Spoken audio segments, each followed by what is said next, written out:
Assalamualaikum warahmatullahi wabarakatuh. Perkenalkan, nama saya Sausan Muhammad Soleh. Saya adalah dosen Fakultas Dakwah, Prodi Komunikasi dan Penyiaran Islam di Universitas Islam Bandung.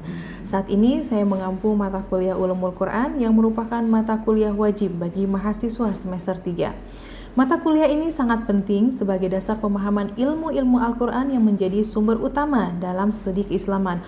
Ulumul Quran membekali mahasiswa dengan pengetahuan tentang sejarah pengumpulan, ilmu tafsir, qiraat, serta berbagai disiplin ilmu yang terkait dengan Al-Quran. Mata kuliah Ulumul Quran membahas secara komprehensif ilmu-ilmu yang berkaitan dengan Al-Quran sebagai wahyu ilahi.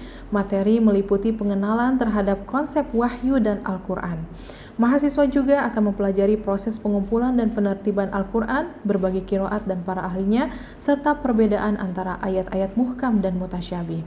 Selain itu, mata kuliah ini mengkaji konsep nasih dan mansuh, bukti-bukti kemujizatan Al-Quran, serta bentuk-bentuk amthalul Quran dan qasam dalam Al-Quran. Materi lain yang dibahas adalah kisah-kisah dalam Al-Quran serta perbedaan antara tafsir dan takwil, termasuk syarat-syarat yang harus dimiliki sebagai seorang mufassir.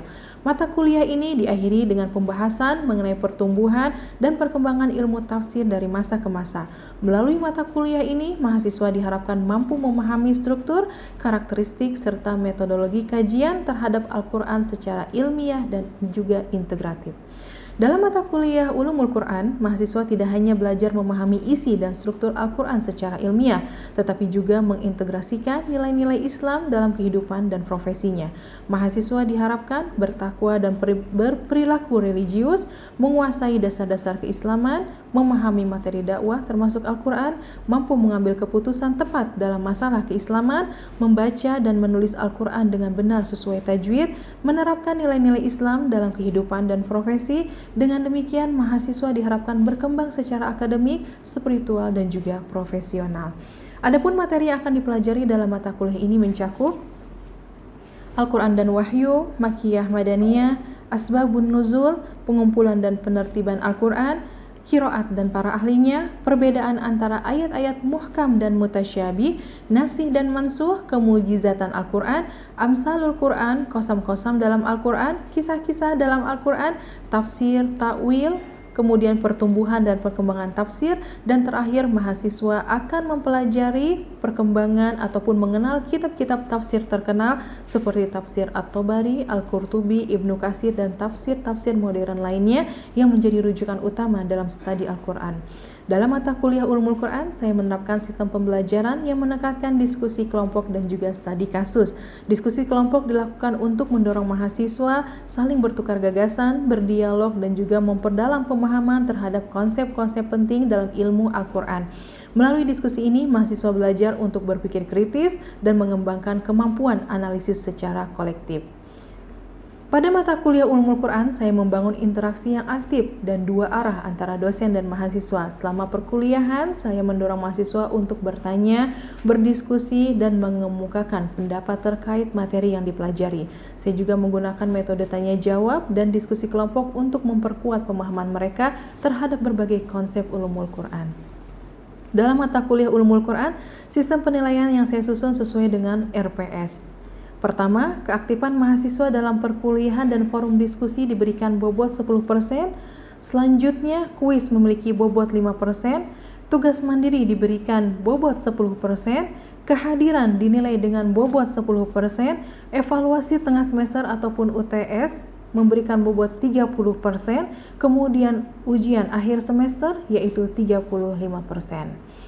Demikian penjelasan mengenai mata kuliah Ulumul Quran. Selanjutnya saya akan mempresentasikan video pengajaran yang menunjukkan secara langsung bagaimana proses pembelajaran Ulumul Quran berlangsung. Bismillahirrahmanirrahim. Assalamualaikum warahmatullahi wabarakatuh. Waalaikumsalam warahmatullahi wabarakatuh. Kaifa halukum jami'an? Alhamdulillah.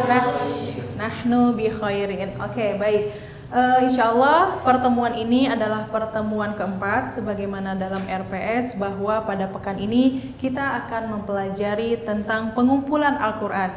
Yang pertama adalah pengumpulan pada masa Rasulullah, Yang kedua adalah pengumpulan pada masa Utsman, yang ketiga adalah pengumpulan pada masa Abu Bakar. Kemudian yang seterusnya kita akan membahas tentang tertib ayat dan surah. Ya, baik. Untuk yang pertama adalah pada masa Rasulullah Shallallahu Alaihi Wasallam. Ya, jadi pada masa Rasulullah Shallallahu Alaihi Wasallam, para sahabat mereka menghafalkan Al-Quran ketika wahyu diturunkan.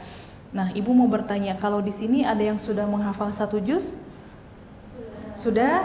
Masya Allah. Coba siapa yang sudah hafal 1 juz? Oke, banyak juga. 2 juz? Alhamdulillah. 3 juz? Coba ibu tanya, hafal berapa juz? Siapa namanya? Salsa 3 juz? Atau 30 juz? Ya, berapa? 7, Masya Allah ya. Tapi sering diulang ya. Nah, jadi insya Allah di sini ada yang 7 juz, ada yang mungkin menuju 30 juz ya. Nah, para sahabat ini ya, mereka itu ketika wahyu diturunkan, mereka langsung menghafal dengan itqan. Apa maksudnya dengan itqan? Maksudnya mereka tuh menghafalnya dengan daya ingat yang kuat ya. Jadi walaupun misalnya ditanya beberapa hari setelahnya, mereka masih tetap ingat. Nah, bagaimana kemudian menghafal pada zaman Rasulullah SAW ya. Jadi ketika wahyu itu turun, mereka langsung menghafal, dan ketika itu kemudian Rasulullah SAW ada tim ya, tim untuk menuliskan wahyu, di mana kemudian mereka menuliskannya bukan di kertas ya. Ada yang di pelepah kurma, kemudian ada yang di mana lagi? Ada yang di batu, ada yang di tulang ya, karena memang pada saat itu belum ada yang berbentuk seperti kertas ya. Jadi memang pada masa Rasulullah itu belum dikumpulkan dalam satu mushaf, tapi kemudian tersebar mengandalkan hafalan dari para sahabat ya, seperti itu.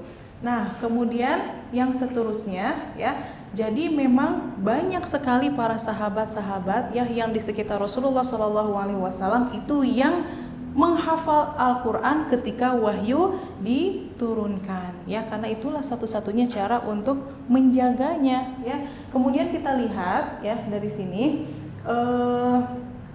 setelah kewafatan Rasulullah SAW ya, kemudian datanglah masa Abu Bakar As-Siddiq ya.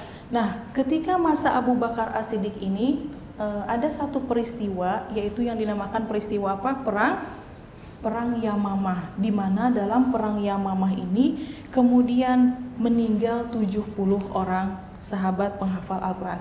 Akhirnya kata Umar bin Khattab kepada Abu Bakar, wahai Abu Bakar, kita harus bergegas untuk mengumpulkan apa? Al-Quran. Kenapa? Ada yang tahu kenapa? Ya, kenapa harus mengumpulkan Al-Quran dalam satu mushaf? Ya betul, agar tidak hilang. Tapi apa kemudian kata Abu Bakar? Kata Abu Bakar, bolehkah saya melakukan apa yang tidak dilakukan oleh Rasulullah? Kan Rasulullah tidak mengumpulkan dalam satu mushaf. Nah, ini adalah menjadi pertanyaan Abu Bakar. Kemudian kata Umar bahwa ini adalah sesuatu yang baik, sehingga kita harus melakukannya. Sehingga saat itu siapa? Abu Bakar merasa apa? Merasa tenang bahwa ini adalah sesuatu yang baik. Kalau begitu, mari kita lakukan untuk mengumpulkan mushaf. Sehingga siapa yang ditunjuk sahabat ya untuk mengumpulkan mushaf ini? Ada yang tahu? Ya betul, beliau bernama Zaid.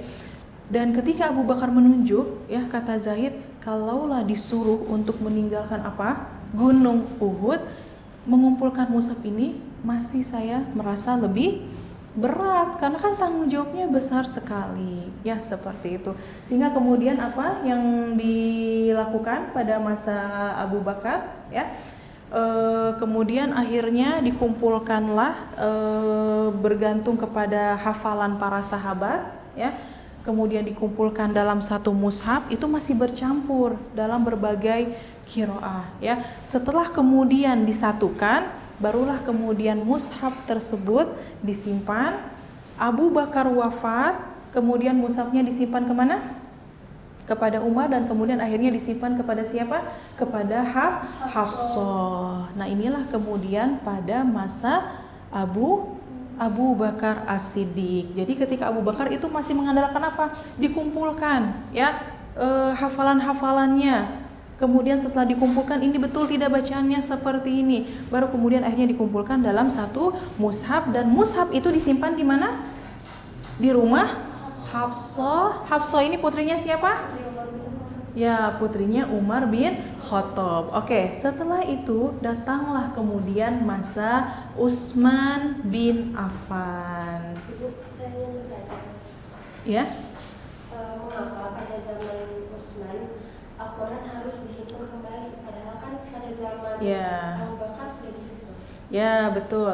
Oke, betul. Pada zaman Abu Bakar sudah dihimpun, tapi kemudian kenapa pada masa Utsman bin Affan ya itu harus dihimpun kembali? Oke, sekarang kita lihat latar belakang pengumpulan Abu Bakar.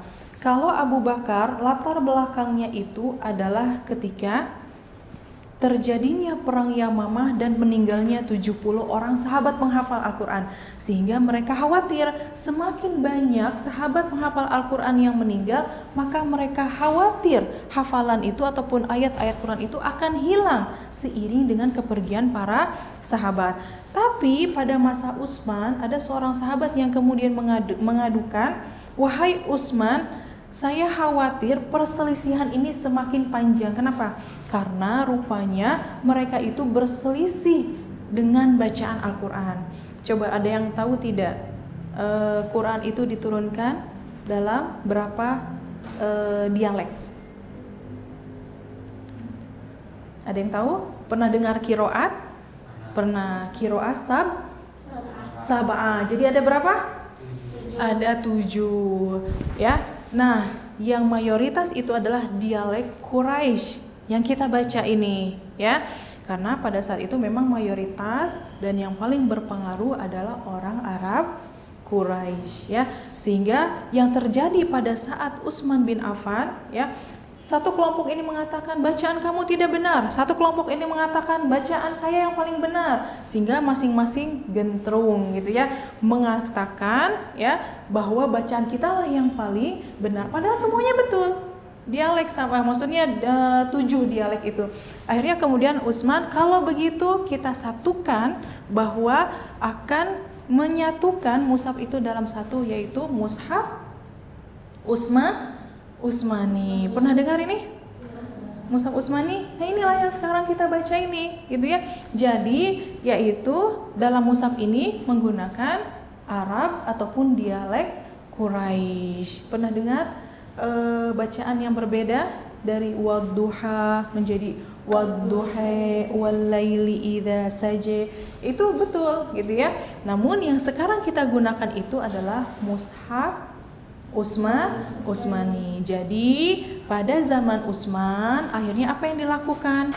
Mengumpulkan para sahabat, timnya. Salah satunya siapa lagi? Salah satunya? Ketuanya yang tadi disebutkan? Ya, Zaid kembali ya yang menjadi pemimpin untuk mengumpulkan mushaf Utsmani ini.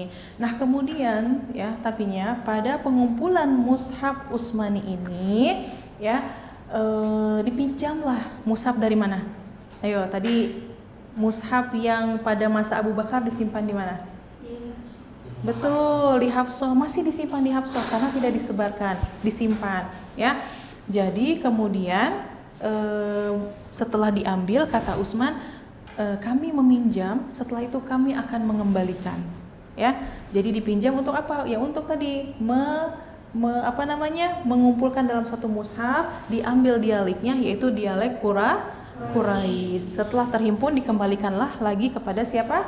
Kepada Hafsah, seperti itu. Sehingga kemudian akhirnya terkumpul. Ada yang mengatakan Utsman menyebarkan 4, ada yang mengatakan Utsman menyebarkan 7, dan akhirnya kemudian disepakati yang dipakai pada saat ini adalah mushaf Utsmani, sampailah kemudian saat ini ya, yang dipakai oleh mayoritas umat muslim di seluruh dunia ya, seperti itu. Baik, sebelum kita lanjut, ada yang ingin ditanyakan? Ibu, berarti kan Ya. mushaf dari Abu Bakar tuh nggak disebarluaskan. Jadi sampai sekarang tuh benar-benar cuma jadi arsip doang gitu. Ya, jadi ketika pada masa Abu Bakar yang disimpan itu karena itu adalah bentuk kehati-hatian atau bentuk ikhtiar supaya Al-Quran itu tidak hilang ya, karena kan pada saat itu banyak terjadinya peperangan, termasuk di perang Yamamah tadi meninggal sampai 70 penghafal Al-Quran, sehingga khawatir nanti maksudnya ada yang hilang dari ayat-ayat itu karena semakin banyak yang meninggal dari penghafal Al-Quran. Jadi adalah ikhtiar agar Al-Quran itu tetap dalam satu mushaf yang kemudian disimpan di Hafsah, sehingga kemudian istilahnya seperti rujukan ya, bahwa inilah Quran ya yang kemudian disusun pada masa Abu Bakar. Nah, sekarang Ibu bertanya, ada yang tahu tidak ini bagaimana nih peletakan suratnya, kemudian ayatnya, apakah oleh para sahabat ataukah Rasulullah atau bagaimana? Ya, disusun kan, tersusun kan? Setelah Al-Fatihah surah apa? Al-Baqarah, An-Nas, Imran ya, betul, dan seterusnya itu kan berurutan tuh. Nah, ini gimana? Ada yang sudah mempelajari? Ada yang tahu? Ya. Jadi, kalau peletakan ayat, misalnya setelah ayat ini. Oke, setelah alhamdulillahirabbil alamin. Setelah itu apa? Nah, maksudnya bagaimana peletakan ayat ini? Siapa yang menentukan? Ya. Para ulama bersepakat bahwa peletakan ayat itu adalah tauqifi. Maksudnya apa? Maksudnya Rasulullah mendapatkan ya informasi dari Jibril bahwa setelah ayat ini adalah ayat ini. Ya, itu memang dari Allah yang menentukan untuk penyusunan ayat. Ya. Nah, kalau surah bagaimana? Para ulama mayoritas mengatakan sama, penyusunan surah itu juga adalah tauqifi. Ada juga yang mengatakan, tapi sedikit yang mengatakan bahwa ada sebagian itu adalah ijtihad ulama. Misalnya urutan setelah ini surat apa, urutan setelah ini surat apa. Tapi mayoritas ulama mengatakan bahwa itu juga sudah ditentukan oleh Allah Subhanahu wa taala.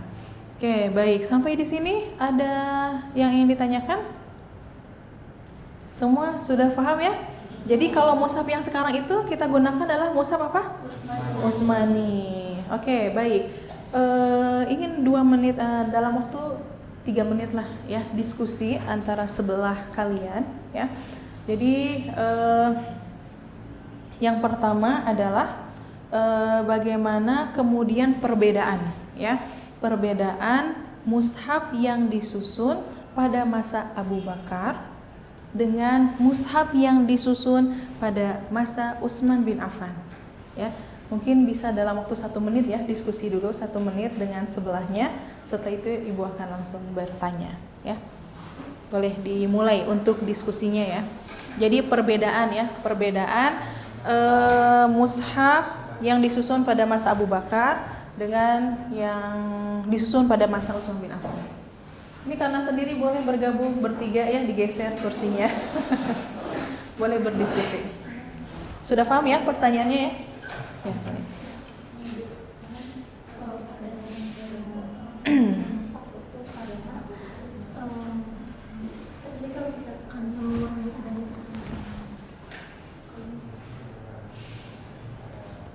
Yang belakang bagaimana? Paham? Ya. Maksudnya sudah bisa menangkap kan perbedaannya? Ya.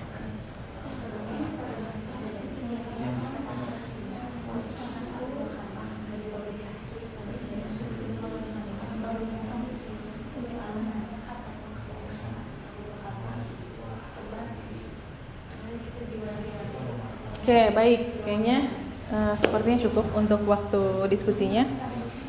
Ibu akan tunjuk ya. Ini kan ada 3 kelompok nih, 1, 2, dan 3. Ibu akan tunjuk kelompok ini. Baik, bisa sebutkan yang pertama perbedaannya apa? Atau mau di sini di depan?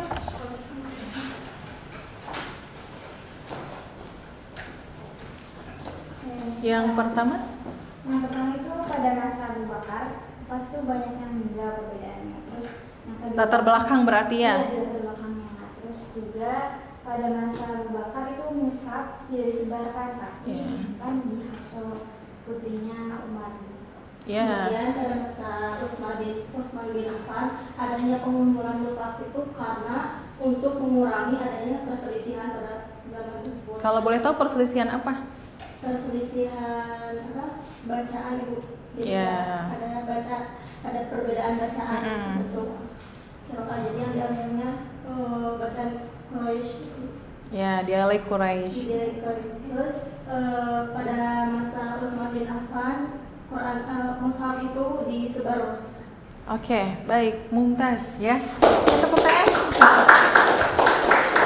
Baik, itu ya mungkin mudah-mudahan apa yang kita pelajari pada hari ini ya, terutama berkaitan dengan pengumpulan Utsmani, menambah pengetahuan terutamanya, kemudian yang kedua menambah semangat ya untuk menghafal Al-Qur'an ya, bagaimana mereka itu pada zaman dulu sangat struggle ya untuk menghafal Al-Qur'an di tengah keterbatasan. Sekarang kan mudah ya, maksudnya kita untuk menghafal Al-Qur'an ya, kelompok-kelompok untuk menghafal Al-Qur'an juga banyak, atau kita sendiri juga bisa.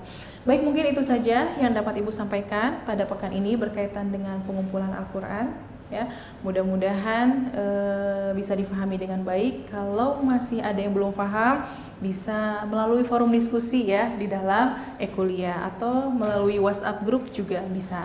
Baik, itu saja yang dapat Ibu sampaikan. Aku qouli hadza, astaghfirullahalazim. Wassalamualaikum warahmatullahi wabarakatuh. Waalaikumsalam warahmatullahi wabarakatuh. Oke, terima kasih semuanya.